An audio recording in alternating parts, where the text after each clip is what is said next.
शिवसेना पक्ष ने बहुत अच्छा बढ़िया काम किया है, तो इंशाल्लाह इस बार महाविकास आघाड़ी का महापौर अपने पास औरंगाबाद में आने वाला है, बहुत जल्द आने वाला है। एमआईएम को खतरा मानते हैं आप? जी नहीं, एमआईएम को मैं इसलिए खतरा नहीं मानती कि अभी वैसी लीडर की अगर लिस्ट निकले तो बहुत बड़ी है, लेकिन फिर भी अगर हम चाहे हम किसको देख के इंस्पायर हुए तो उसमें मैं नाम लेना चाहूँगा हमारे धनंजय मुंडे साहब। डीएम की मैं बहुत बड़ा मतलब उनको मानता हूँ। डीएम साहब ने बहुत संघर्ष देखिए, उनका भी देखिए, एक 20 साल की उम्र में राजनीति में आ गए थे धनंजय मुंडे साहब।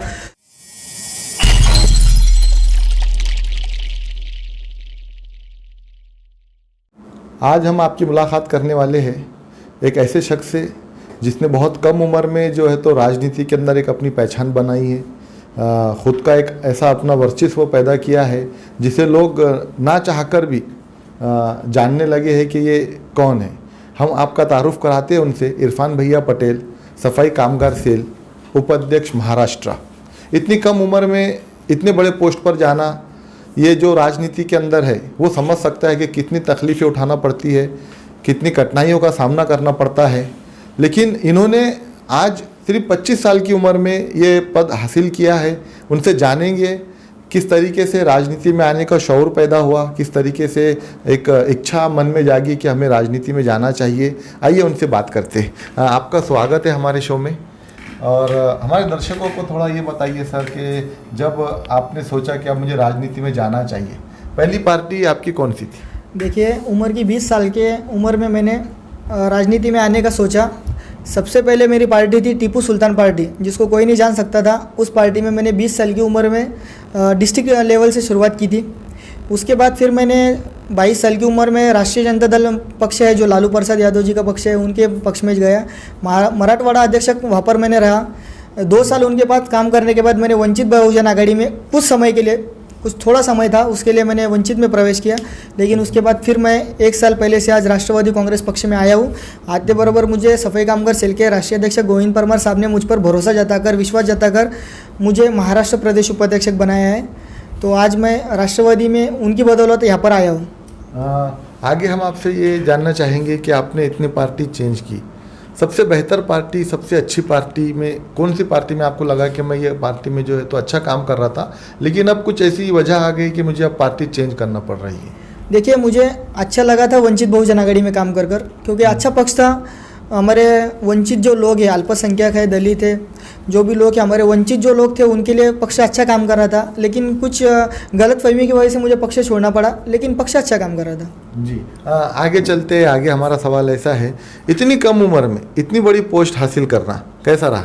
देखिए, अभी तो महाविकास आघाड़ी की सरकार है महाराष्ट्र में, और इतनी सरकार की पार्टी में आना और उसके बाद स्टेट लेवल पे जाना, ये तो चुनौतीपूर्ण था। लेकिन आप जो अच्छे काम करते हैं, जो आप अच्छे काम करते हैं, उसकी बदौलत आपको पक्ष में लिया जाता है। देखिए, फुकट तो कुछ भी नहीं मिलता। जो अपने अच्छा काम करेंगे उनको ऊपर लेने वाले हैं।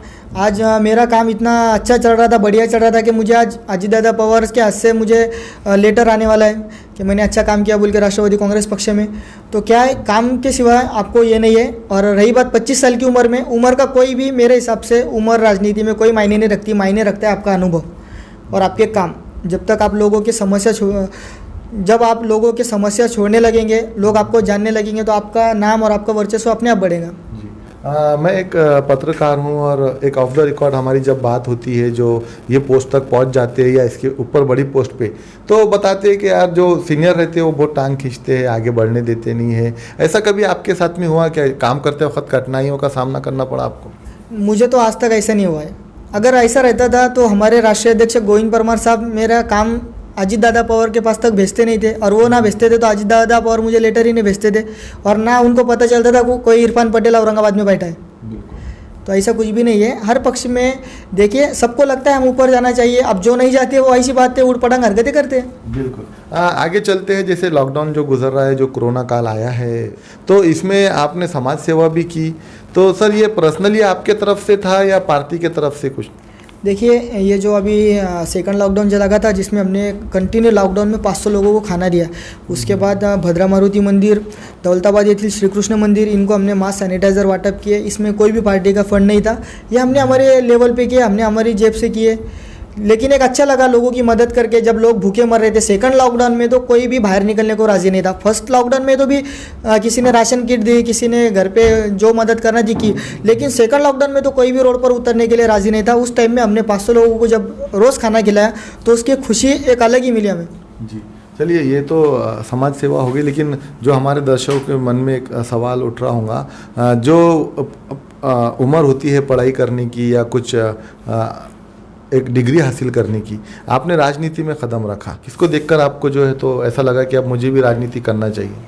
देखिए, अभी वैसी लीडर की अगर लिस्ट निकले तो बहुत बड़ी है, लेकिन फिर भी अगर हम चाहे हम किसको देख के इंस्पायर हुए तो उसमें मैं नाम लेना चाहूँगा हमारे धनंजय मुंडे साहब। डीएम की मैं बहुत बड़ा मतलब उनको मानता हूँ। डीएम साहब ने बहुत संघर्ष देखिए, उनका भी देखिए, एक 20 साल की उम्र में राजनीति में आ गए थे धनंजय मुंडे साहब, तो उनको देख के हम इंस्पायर हुए। और दूसरी बात, हमारे राष्ट्रीय अध्यक्ष जो है अभी सफाई कामगार सेल के गोविंद परमार साहब, उनसे मैं अभी करंट में बहुत इंस्पायर हूँ, क्योंकि एक आदमी जो इतनी बड़ी पार्टी में सफाई कामगार सेल के आज राष्ट्रीय अध्यक्ष बनते दलित मित्र गोविंद परमार साहब, तो उनके जैसा मुझे अभी बनना है।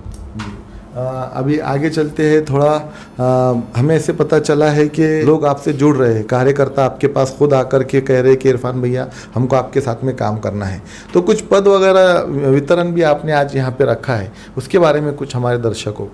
देखिए, आज हमने मराठवाड़े के 3 जिलों में नियुक्ति की, उसके अलावा विदर्भ में वाशिम के जो थे उनको विदर्भ प्रदेश अध्यक्ष बनाया है। उसके अलावा खांदे साइड में आज जलगांव तालुके में कुछ लोगों की नियुक्ति हुई, और इंशाल्लाह आने वाले समय में कुछ दिनों के अंदर ही मराठवाड़ा पूरा नियुक्ति हो जाएंगी। और पहले भी हमारी यहाँ पर बॉडी थी, बट मैंने कुछ 6 महीने पहले डिसॉल्व किया था, क्योंकि मुझे ऐसे कार्यकर्ता की ज़रूरत है जो सिर्फ पद लेकर नहीं बैठे, जो लोगों तक जाए, लोगों का काम करे, पक्ष का भी काम करे। तो ऐसे लोगों की मुझे ज़रूरत है जो मेरे पक्ष, जो हमारे सफाई कामगार सेल में पद लेता है, जो काम करता है, हम उसको रहने देते हैं, वरना एक 11 महीने के बाद तो मैं उनको निकाल देता हूँ। जी, आगे चलते हैं और हमें ये पता चल रहा है तब भावी आमदार कहने लगे, इसके बारे में क्या कहें? देखिए, अभी उसके लिए तो बहुत दूर है, अभी 3.5 साल पूरे बाकी है। और देखिए, अभी भावी आमदार तो मेरा भी फेसबुक अकाउंट वगैरह मैंने भी देखा, जो मेरे समर्थक वगैरह चलाते हैं, जो बोलते हैं, ट्विटर पे भी मेरा अकाउंट है उस नाम से, लेकिन मुझे अभी कोई गड़बड़ नहीं है। पक्ष श्रेष्ठी जो बोलेंगे मैं वो करूँगा। और दूसरी बात, भावी आमदार के लिए अभी 3.5 साल बाकी है। मैं पूरे लोगों को ये बताना चाहता हूँ, भावी आमदार भावी नगर से वक्त छोड़कर अगर लोगों के आप मसले हल करेंगे, लोगों तक आप जाएंगे, तो आपको इंशाल्लाह पब्लिक खुद ही वो मुकाम तक लेके जाएंगी। उसके लिए बोलने की तो ज़रूरत है नहीं। अगर पक्ष बोलता है कि आप आमदारगी के लिए खड़े हो सकते हैं और आपको खड़े होना है, कौन सा ये जगह से आप आमदारगी लड़ना पसंद करेंगे? देखिए, मैं आमदारगी लड़ना पसंद करूँगा फुलमरी मतदार संघ से। जो हमारा गाँव अरसुल है, अरसुल के पास से फुलमरी नज़दीक भी है, और हम पहले से ही देखते, जो एरिया में हम छोटे से बड़े हो रहे, हमको पहले से फुलमरी मतदार संघ आता है। तो फुलमरी मतदार संघों के जो समस्या है वो कैसे दूर होंगी, और फुलमरी मतदार संघ में मैं आमदार होने के बाद कैसा विकास करूँगा, उसके लिए मुझे फुलमरी मतदार संघ ही मैं चॉइस करने वाला हूँ। अगर हम मान लेते हैं, अगर वहाँ से आपको टिकट भी मिलता है, आप खड़े भी रहेंगे, बागड़े नाना जो एक बहुत सीनियर लीडर है, देखिए, बागड़े नाना अभी माजी विधानसभा अध्यक्ष है। मैं तो चिकल थाने में हमारे मामा रहते हैं, उनको देख के छोटे से बड़ा हो रहा हूँ। लीडर बहुत बढ़िया है, लेकिन चुनौती देखिए, हर पार्टी में, हर दौर में, हर एरिया से आपको जो है तो चुनौती मिलती है। अभी नगर सेवक भी खड़े रहना तो माजी नगर सेवक रहते, आज ही रहते, भाभी रहते, तो चुनौती का कुछ भी नहीं है। हम सिर्फ काम करेंगे, हम चुनाव लड़ेंगे, सिर्फ लोगों के परेशानियां जो चालू है, लोगों के जो सवाल है, उनको कैसा सॉल्व किया जाएगा उसके ऊपर हम बात करेंगे। जैसा कि अभी फुलमरी तालुके में बहुत से शेतकरी के पीक खराब हो गए, लेकिन उनका पीक बीमा मंजूर नहीं हुआ था पिछले साल, वो लोगों के कैसे मसले हल होंगे, उसके लिए कुछ गाँव में पानी की समस्या है वो दूर करेंगे।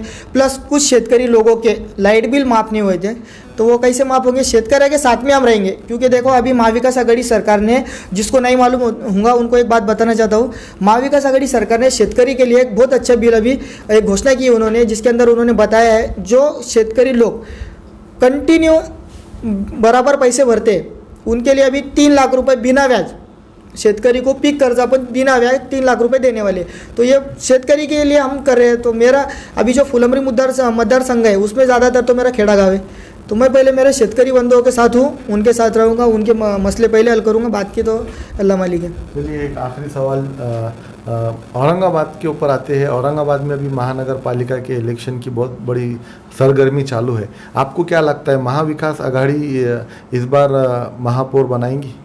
देखिए अभी पहला मसला तो मुझे नहीं लगता कि महानगर पालिका भी अभी इतनी गड़बड़ करनी चाहिए। उस दिन पालक मंत्री साहब औरंगाबाद ज़िले में आए थे, तो पालक मंत्री साहब ने कहा कि दिसंबर के अंत में या दिसंबर के बाद महानगर पालिका निवडणूक होंगी। अभी महाविकास आघाड़ी साथ में महापौर बनाती है या नहीं बनाती है ये तो जनता फैसला करने वाली है। लेकिन एक बात मैं यकीनन आपको करूँगा, लॉकडाउन के अंदर राष्ट्रवादी कांग्रेस पक्ष, कांग्रेस पक्ष और शिवसेना पक्ष ने बहुत अच्छा बढ़िया काम किया है। तो इंशाल्लाह इस बार महाविकास आघाड़ी का महापौर अपने पास औरंगाबाद में आने वाला है, बहुत जल्द आने वाला है। एमआईएम को खतरा मानते हैं आप? जी नहीं, एमआईएम को मैं इसलिए खतरा नहीं मानता हूँ क्योंकि देखिए लोगों को विकास चाहिए, लोगों को जातिवाद नहीं चाहिए। और मैंने बहुत से जगह देखा है कि एमआईएम जो पक्ष है, एक भले उनके पास दूसरे भी कास्ट के लोग जुड़ते हैं, लेकिन सेक्युलर पक्ष अनसेक्युलर पक्ष में बहुत ज़मीन आसमान का फ़र्क है। लेकिन एमआईएम दावा कर रहा है कि हमारा महापौर इस बार हम बनाएंगे। अभी महापौर का दावा तो कोई भी करता है, वंचित भी करती है मैं महापौर बनूंगा, एमआईएम करते हैं हम बनाएंगे। लेकिन अभी जो काम करेंगे लोगों के, जो मसले हल करेंगे, लोगों को जो पसंद आएगा, महापौर उसके ही बैठने वाला है। चलिए, यही होता है बड़े नेता की जो पहचान, वो यही होती है कि मैं अभी इतना बड़ा नहीं हूँ, ये उनके मुँह से अल्फाज निकलते हैं। हमारी मुलाकात हो रही थी इरफान भैया पटेल से। आगे और किसी ऐसी शख्स से आपसे मुलाकात कराएंगे जो इतनी कम उम्र में इतनी तरक्की कर चुके हैं। मैं असगर अली, आप देख रहे हैं न्यूज़ 9 हिंदी। मेरे चैनल को लाइक, सब्सक्राइब और शेयर करना ना भूलें।